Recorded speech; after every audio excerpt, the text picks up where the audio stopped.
Welcome to Stuff You Should Know, a production of iHeartRadio.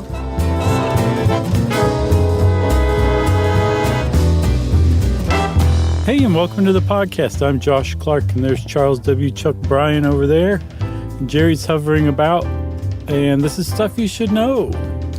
Another Jazzy Earth Science edition, Chuck. Yeah, and this is like, I know we covered this, it had to have been Internet Roundup.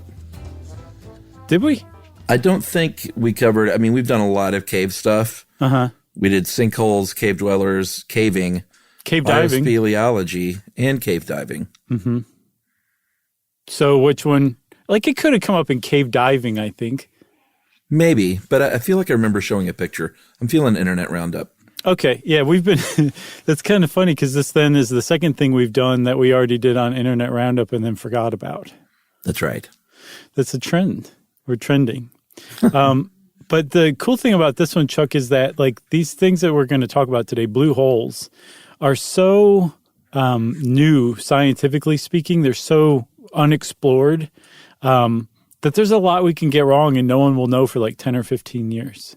Perfect. We'll be done by then. Isn't that great? Yeah. Yeah. Yeah. We'll be sipping Mai Tais on the beach, earning 20% by then off German bearer bonds.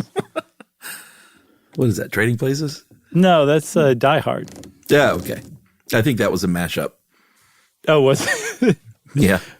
Oh, it's funny how things just kind of invade your subconscious like that. Well, I mean, Trading Places, they definitely were sipping drinks on the beach, which did not happen in Die Hard. No, but he says... Did he say something like that? Yeah. He says by the time the FBI figures out what's going on, we'll be sitting on the beach. I think he says sipping Mai Tais, earning 20%. Does he say, like in Trading Places? That's right. Yeah. But he like breaks the fourth wall and stares right at the camera when he delivers that line. That'd be great. So obviously, as everyone's picked up by now, we're talking about blue holes. And if you don't know what a blue hole is, I feel like this is definitely one of those ones where we need to define it rather than just start talking about it out of the gate. Define what it looks like or the reveal of what it is? Oh, okay. Yeah, we'll define what it looks like first. How about that?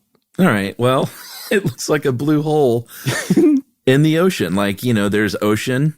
Yeah. And then all of a sudden it's like, wait a minute, there's sometimes they're pretty circular, like almost exactly circular. Yeah. And sometimes they're oddly shaped, but it's definitely like a different color. And what it looks like from a bird's eye view is like, well, hey, it looks like it might be deeper right there. And it is. Yeah, and it's a much, much darker shade of blue than the surrounding areas because it's a deep, deep hole in the sea floor. And the stuff around it is usually far shallower, comparatively speaking. So usually the area around is like a much nicer, kind of lighter blue-green, clearish color. And then this is like this really stark, dark blue hole. Again, in the middle of the sea floor. And they're really popular diving spots. You have to be a really good diver, as we'll see, to dive on a blue hole. And they also have for centuries, been known locally as really great fishing spots, both commercially and for sport fishing. But the thing is like, it's starting to become clear to geologists and biologists that these things are kind of dotted all over the world. There's some out to sea. There's some that are actually landlocked. But that they share some commonalities, and that these things, these blue holes, submerged holes in the ground or the seafloor, are some of the weirdest, most amazing environments that exist on Earth right now. Yeah, and we should probably say that fishermen everywhere are probably still mad at Jacques Cousteau, who in 1972 put the Great Blue Hole, which is one particularly striking blue hole off the coast of Belize. He put that on the map in 1972 on a show that I used to love to watch, The Undersea World of Jacques Cousteau. Did you watch that? No, I saw The Life Aquatic with Steve Zissou, though, so close enough. Yeah, I was, I'm not sure what channel it came on or if it was in reruns or if I was watching it live, but it was sort of like, that and Mutual of Omaha's Wild Kingdom were the two big nature shows for me growing up. Yeah. As far as turning me on to all this stuff. Right. I think the show ran from 1966 to 76, so it's entirely possible you were watching it live as a youngster. Probably reruns. Yeah, but still, I mean, I'm sure it immediately went into reruns. It was wildly popular. And that particular episode, if you're interested, was Secrets of the Sunken Caves. But yeah, he put this thing on the map. Like, not literally, it was on maps already, but he introduced it to the rest of the world.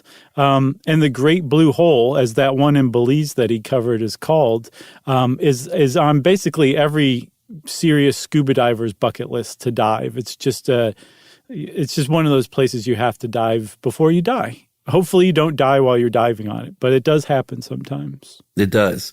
And blue holes are basically, I mentioned our episode on sinkholes at the beginning. Mm-hmm. That was a bit of an Easter egg because that's really all they are, is underwater sinkholes.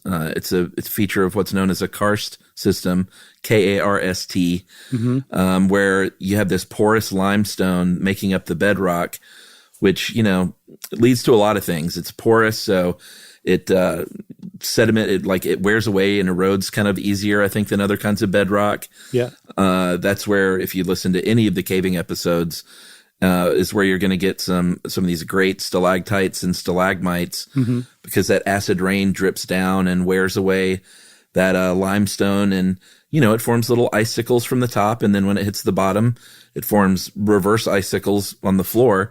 Mm-hmm. And some of these blue holes have these stalactites and stalagmites because they used to be, land.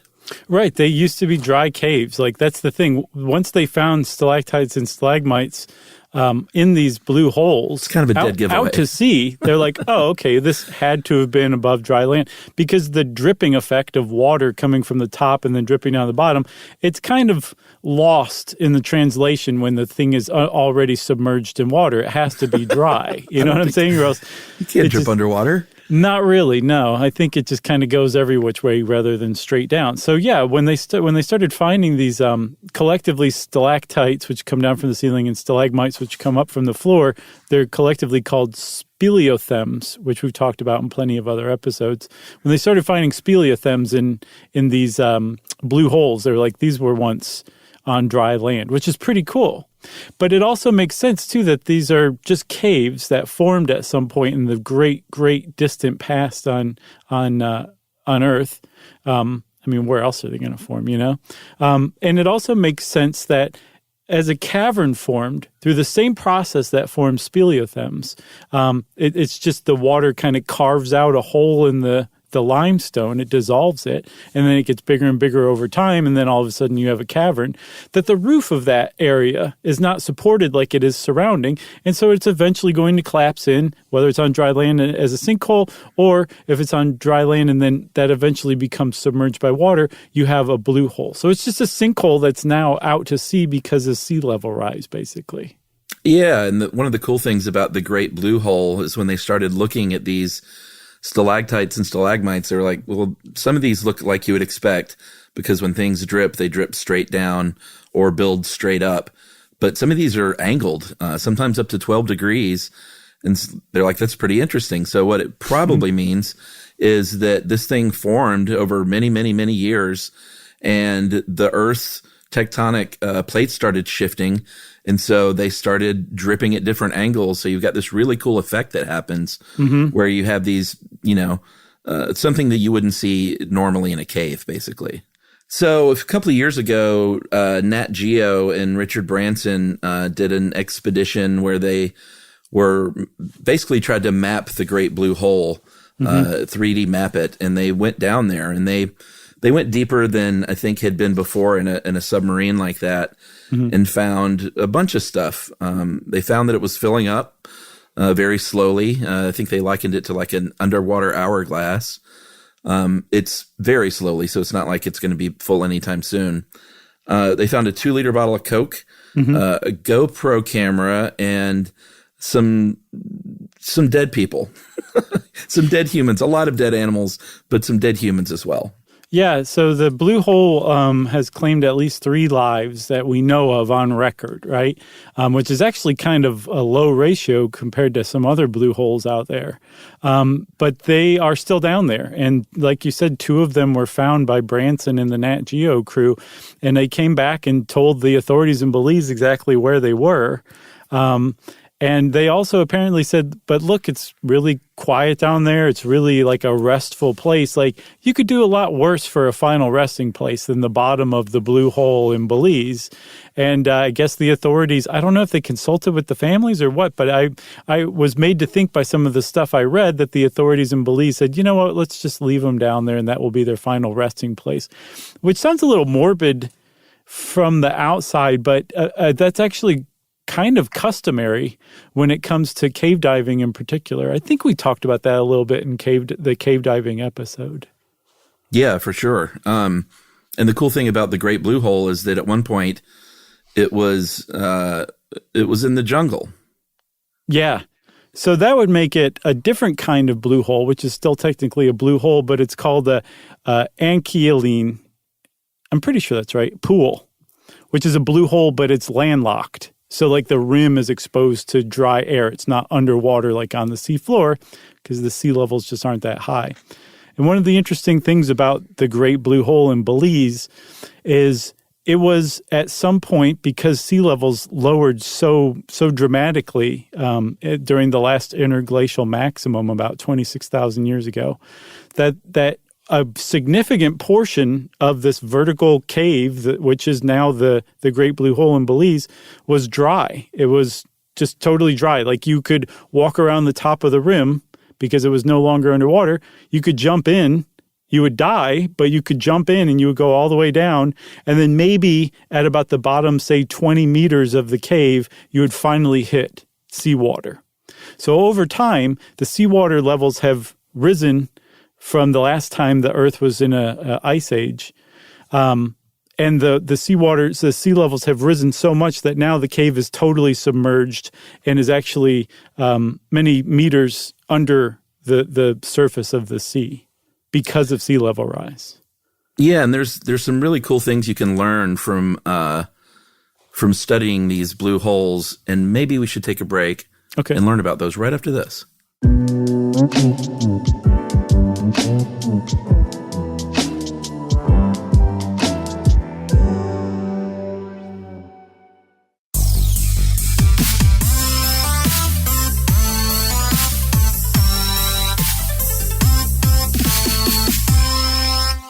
All right, so there's a couple of really cool things that you can learn by studying blue holes. One of them is you can look at the sediment, and you can basically kind of get a snapshot of ancient weather patterns.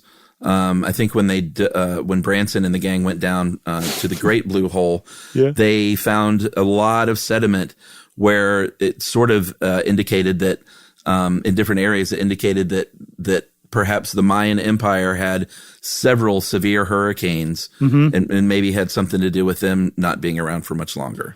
Yeah, because so these blue holes are basically at a certain level cut off from the ocean above them. Like, there's a point where there's no currents any longer, where the waves can't affect it, where there's no oxygen dissolving past a certain boundary that we'll talk about in a second. And so beneath a certain depth, they're just like this perfect record of the Earth's geological history, frozen and sequestered from everything else.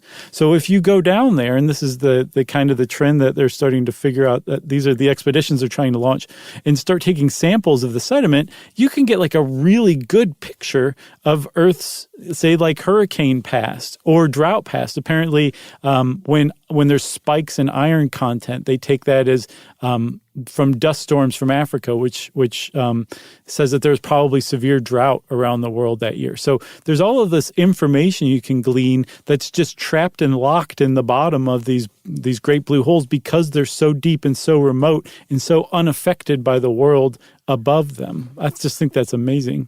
It's super cool. The other cool thing you can learn about is sea level rise over the years. We don't have the clearest picture in science of ancient sea levels and when there were, like exact levels of when there were glacial periods and interglacial periods and the rising and falling of the seas. But if you go down there and you radiocarbon date these stalactites and stalagmites, you can compare them to the relative depths of the whole cave system. And then you can basically say, when was there air here? When was there water here? And get a pretty, at least a much better picture of what the sea levels used to look like. Yeah, and they figured out that the cave itself was formed between about 153,000 years ago to about 15,000 years ago. There were 4 major dry periods where the cave was exposed during that time. And I don't know if they figured out from the Great Blue Hole itself, or if they just already knew this. But apparently in the past, the sea level has risen really quickly a couple of different times. I think 11,000 years ago and 8,000 years ago. Over the course of less than 150 years, it rose 25 feet and then again 21 feet in less than 2 centuries, which is a really significant rise. And having information like that is really vital to kind of placing our current sea level rise and experience of climate change in context, in this greater context of Earth's history and possibly its normal rhythms or what's abnormal. So to be able to understand that because of the kind of the record that's kept in the blue holes is extremely helpful. Yeah, and I think the usual level of sea rise is about a meter every century. Yeah. So a spike of 24 and 20 feet is really, really big. Yeah, it is. I mean, you could basically watch it happening, it start to come up around your ankles if you stood in the same place long enough. Another cool thing about blue holes, and in particular the Great Blue Hole, is that there is a layer of hydrogen sulfide that basically acts like a blanket. And they're at different depths depending on which blue hole you're talking about. But it's just a real concentrated layer of hydrogen sulfide that is, it's a byproduct of decaying plant material. And it's kind of stinky. It's kind of that sulfury, eggy smell that you might smell sometimes. Mm-hmm. And it's really, really clear water below. In this area, it is really brown and kind of gross. And then, it's so far down, it doesn't look brown and gross from the top. It still looks nice and blue. But it's really a separation point where above it, you have life, and below it, there's no oxygen getting through, so you have no life. No, and I saw it described as kind of a hazy brown kind of cobwebby layer. I think in the Great Blue Hole in particular, it's about 30 feet thick, and it starts at about the 90-meter mark. And you have to go down past it. And I guess that's creepy. It is creepy, but it's also apparently even though you have a rebreather on or a scuba apparatus, it still seeps in through your skin while you're swimming through it. And people will throw up and get itchy, kind of break out in hives, start to get nauseated and headaches because it creeps in through your skin in just that short time. So it's really gross. It's really, really toxic in this concentrated form. It's basically concentrated gas form suspended in a blanket layer, and oxygen can't get past it. So it's an anaerobic environment in that lower layer, which means it should be totally dead and lifeless. But one of the things that they're finding out about blue holes is that even in this anaerobic toxic layer, there is archaea, another type of life that's not quite bacteria and definitely not eukaryotes or prokaryotes. I can never remember which one we are. But they live down there. They're extremophiles is what they're usually called these days. And there's a whole kind of teeming colony of life down there that actually takes all of the stuff that accidentally falls into the blue holes and digests them and turns them into this bioavailable nutrient-rich sediment that's just kind of trapped down at the bottom of the blue hole. Yeah, and in the Great Blue Hole, when they went down there, they saw, I think they described it as I say conch. They were saying conch. Mm-hmm. I'm not sure which is correct, but I've always said conch. But like a conch graveyard down there, basically, where it's just littered with all these poor little sea creatures that happen to fall below that layer and they can't get back out. And it's like Silence of the Lambs-esque. There's even like scratch marks where you can tell they've tried to get out over the years and were unable to. Yeah, conch fingernails that have peeled off and are stuck in the sides of the walls. It's a bad jam. What do you think about that Clarice show? Is it going to be any good? I like the concept. Yeah, me too. But of a direct sequel, but I don't know. I saw that they seem to be recreating the lamb thing, and I think I just saw this movie like a week ago, and it's still just so good. I think one of the strengths of it is that they don't show any of that story. It's all just Clarice and her telling of the story, which makes it so much creepier. Yeah, there's no like flashback scene or anything. Right. So this TV show did that, and I'm wondering if that says a lot about it or not. I'm wondering who is playing Buffalo Bill, because they recreate some of that stuff, it looks like. My friend, it's our old pal, Tommy Chong, the note holder. He got himself a pretty sweet gig. He's playing him? No, I'm just kidding. It's like, man, I mean, they should just get that guy. He's around and still creepy looking. Yeah. James Gumb, the guy who played James Gumb. Yeah. Sure. Yeah. Why not? So where are we here? We were talking about little crabs and things trying to get up unsuccessfully, which really is super sad. Yeah, so there's a whole conch graveyard down. Who was saying conch? Were they British? I don't remember. Because I've always heard conch too. So yeah, there's a whole conch and hermit crab graveyard down at the bottom of the blue hole. And it is sad, but it's just kind of like the circle of life thing. But again, the weird thing about these blue holes is that some of them are not circles. It's all just a one-way deposit of stuff from the top down to the bottom, and everything just kind of gets stuck there and again forms this pretty cool record isolated in time.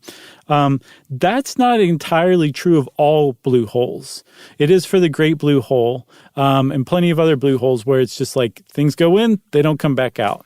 But there are other blue holes out there, including one called Green Banana Blue Hole in the Gulf of Mexico, I think off the coast of Sarasota, that is pretty deep. It's like 450 feet, I think 435 feet below the surface is the bottom of it.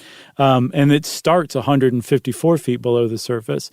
And it's some incredibly vibrant, alive oasis in the midst of this relatively barren Gulf of Mexico desert.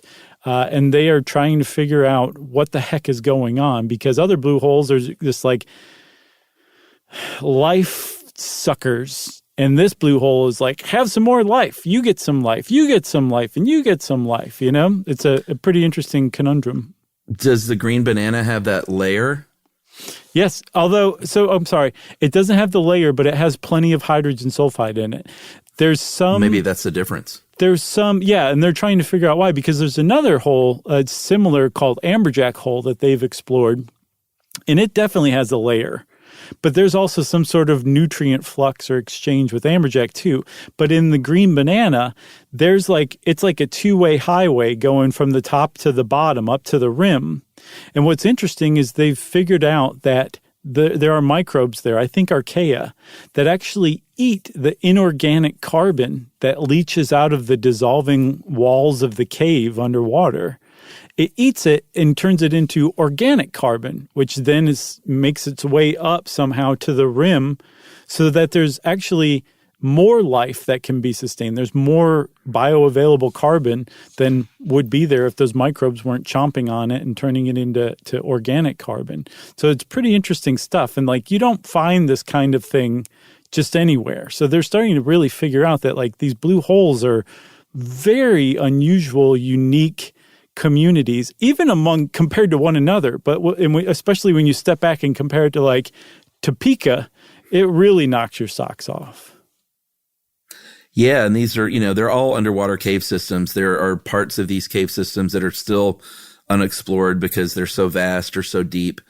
And like you said, they're new and they're, it's dangerous to get down there, even if you're Richard Branson in a fancy, multi-million-dollar submarine. One of the things in the ones off the coast of Florida that they're trying to figure out is whether they actually connect to the aquifers in Florida, and whether or not that is the reason why there's some saltwater intrusion going on in the state's drinking water. Yeah, and it's possible that flow of nutrients up and down the green banana has to do with some sort of tidal connection. So there's like a flushing mechanism.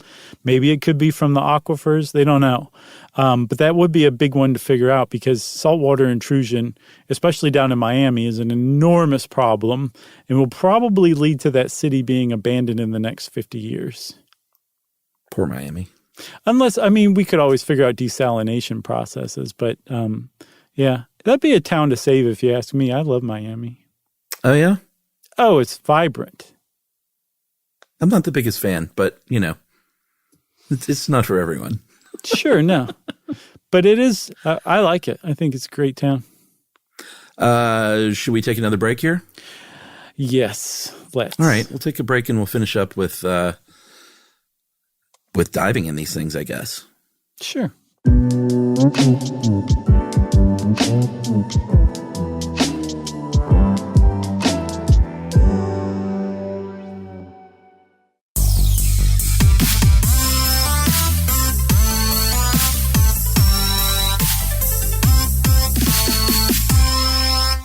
So, okay, Chuck, like I said, Jacques Cousteau kind of said, hey, everybody, go check out the Great Blue Hole. It's amazing.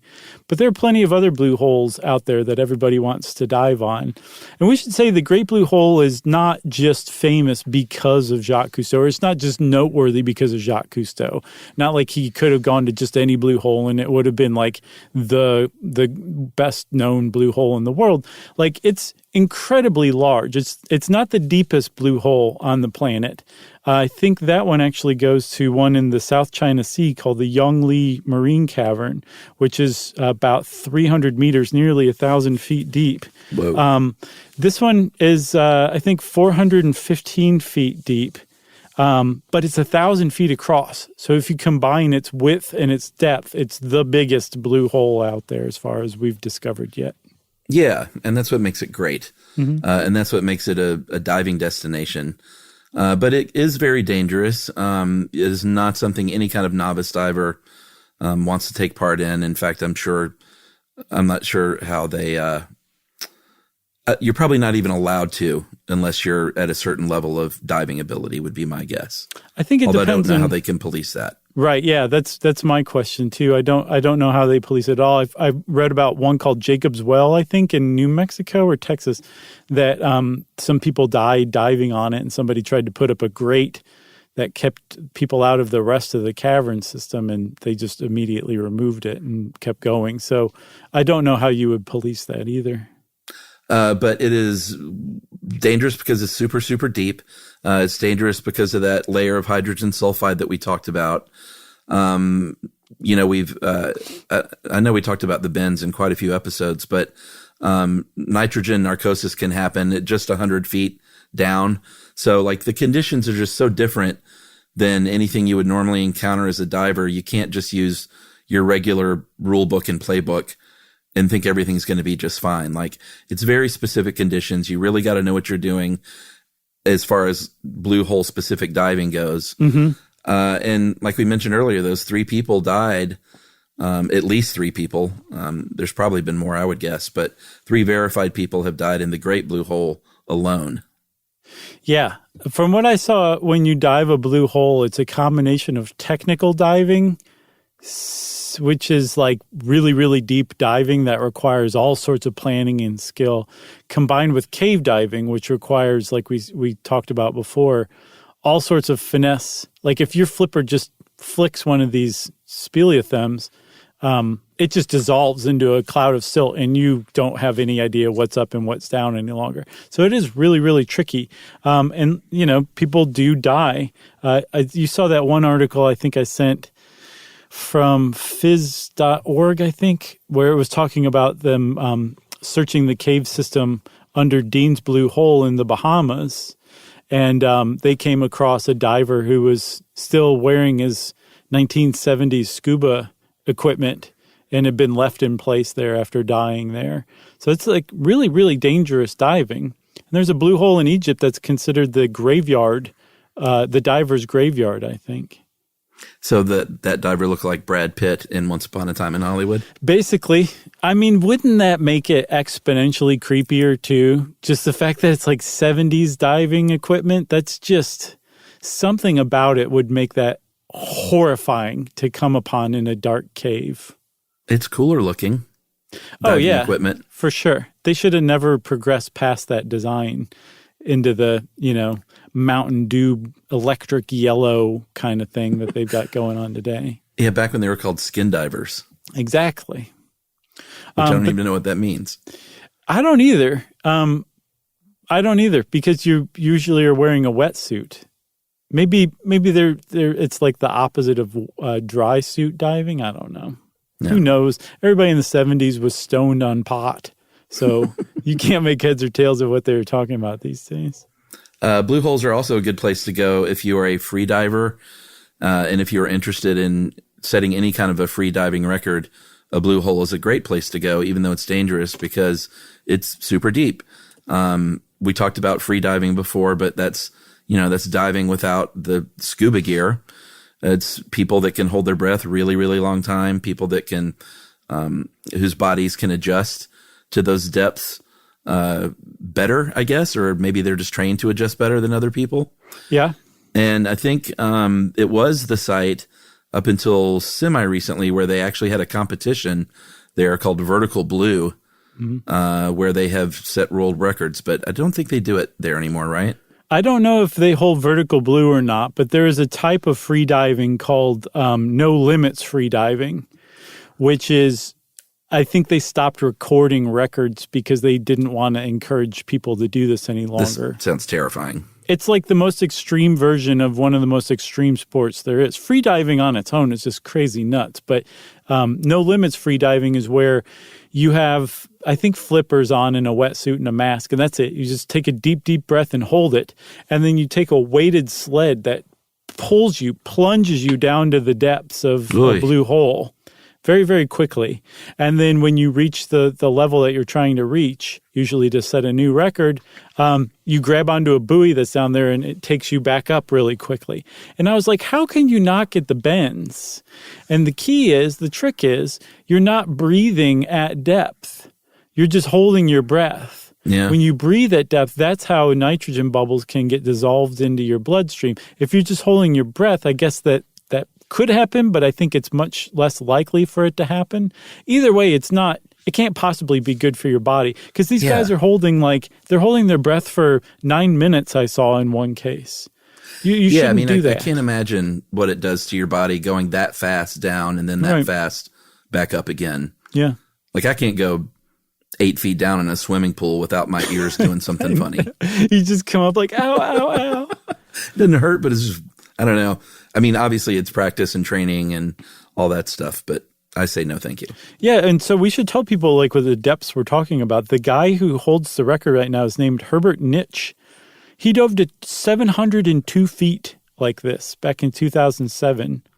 And in 2012, he did it again, this time to 831 feet. But by that time, they weren't recording records any longer, so it's an unofficial record. But 831 feet on a breath and then back up. That's nuts, man. So when you can imagine that when people try this stuff, they die sometimes. And at that Vertical Blue competition at Dean's Blue Hole, which is Anki Ellen pool up in the Bahamas, a guy named Nicholas Mavoli died back in 2012. Very sad.